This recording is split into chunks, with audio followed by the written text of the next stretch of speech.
నీ ప్రార్థన నా ప్రార్థన ఇష్టంగా ఉంటే కనుక దేవుడు మన మంచికి వచ్చేస్తాడు, మన ప్రార్థనకి మళ్ళీ అయిపోతాడు. అందుకే నేటి చదవబడిన లేఖన అంశాల నుంచి మనం ఒక అంశాన్ని కనుక పెట్టుకుంటే ప్రార్థన, ఆ ప్రార్థనలో ఎలా ఉండాలి, ఏముండాలంటే కనుక మొట్టమొదటిగా మన ప్రార్థనలో స్తుతి ఉండాలి. ప్రార్థించే ముందు మనం ఏం చేయాలంటే దేవుణ్ణి స్తుతించాలి. ఎందుకు అంటే కనుక యెషయా గ్రంథంలో చూసినట్లయితే ఆయన ఎలా ఉన్నాడు అంటే కనుక లెక్కకు మించిన కోట్లాలు దూతగణం చేత నిత్యము పరిశుద్ధుడు పరిశుద్ధుడు పరిశుద్ధుడని స్తుతించబడేవాడుగా ఉన్నాడు. ఆ స్తుతికి గర్భకములు పునాదులు కదిలిపోయేంత స్తుతి జరుగుతుంది. స్తుతి నా స్థితిని మారుస్తుంది. దావీదు వాయిద్యాలతో దేవుణ్ణి స్తుతించేవాడంట.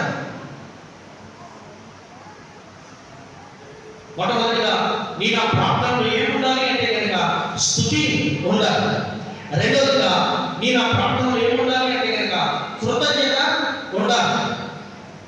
దేవుడు చేసిన మేలును తలపోసుకుంటూ కృతజ్ఞతలు చెల్లించే వచనాలు లేదా మాటలు మన నోటంట రావాలి. మన ప్రార్థనలో కృతజ్ఞత అనేది ఉండాలి. మూడవదిగా మన ప్రార్థనలో ఏముండాలి అంటే కనుక ఒప్పుకోలు ఉండాలి. మనం చేసిన తప్పులను లేదా మనం చేసిన పొరపాటులను నిత్యం కూడా ఒప్పుకుంటూనే ఉండాలి. ఆ ఒప్పుకోలు లేకే నేను బాల్యం నుంచి కూడా ఇవన్నీ పాటిస్తున్న గొప్ప వ్యక్తిని అనుకున్నాడు ధనవంతుడైన యవనస్తుడు. దేవుడి దగ్గరికి వచ్చేసరికి ఓకే, దేవుడు కూడా జాలి కలిగిందన్న మంచిదే. యవన కాలంలో ఈ ధర్మశాస్త్రాన్ని అనుసరిస్తున్నందుకు నాకు ఇష్టం కలిగింది, ఒక్కటి మాత్రం బదులుగా ఉందన్న. కొన్ని పర్యాలు అన్ని బాగానే ఉంటాయి, ఆ ఒక్కటి కూడా మనం ఒప్పుకొని విడిచిపెట్టలేము. చేదైన వేరు చెట్టుకి వేరుగా భూమిలో ఉంటే కనుక పైకి కనపడదు, కానీ దానికి కాసే పై ఫలాలన్నీ కూడా ఎలా ఉంటాయి? చేదుగా ఉంటాయి. కరివిడ పాలు ఒక ఉప్పు కట్టుతో ఏమైపోతాయి? ఇరిగిపోతాయి, పాడైపోతాయి. అలాగే క్రైస్తవులైన నీ నా జీవితంలో ఒప్పుకుని విడిచిపెట్టే వాటిని ఇంకా తప్పులు తిరుగుతూ ఉంటే కనుక దాన్ని బట్టి కూడా నీ ప్రార్థన అంగీకరించబడదు. మూడవదిగా నీ నా ప్రార్థనలో ఒప్పుకోలు ఉండాలి. ఇక నాలుగవదిగా మన ప్రార్థనలో అభ్యర్థన ఉండాలి. అభ్యర్థన అనగా అడిగేది ఉండాలి.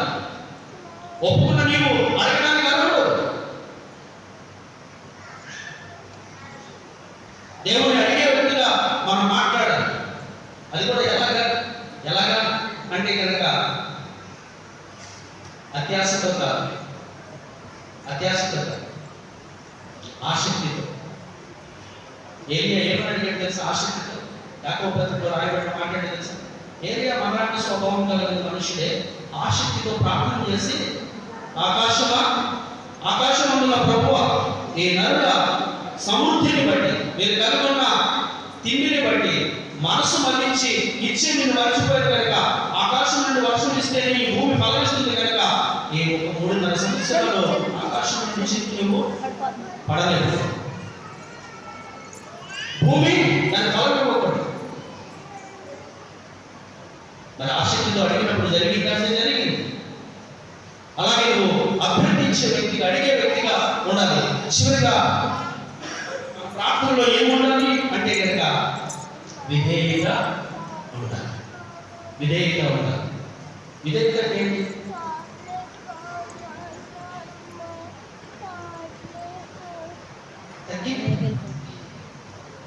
ఎలాగైతే ఆ మహిమ సింహాసనాన్ని విడిచిపెట్టకూడదు, పరలోకం విడిచిపెట్టకూడదు, భాగ్యాన్ని ఎంచుకోలేదు, దాసుని స్వరూపంగా ఎలాగ మారాడు, ఆ గెత్సేమనే తోటలో తగ్గించుకుని ఎలాగ ప్రార్థన చేశాడు.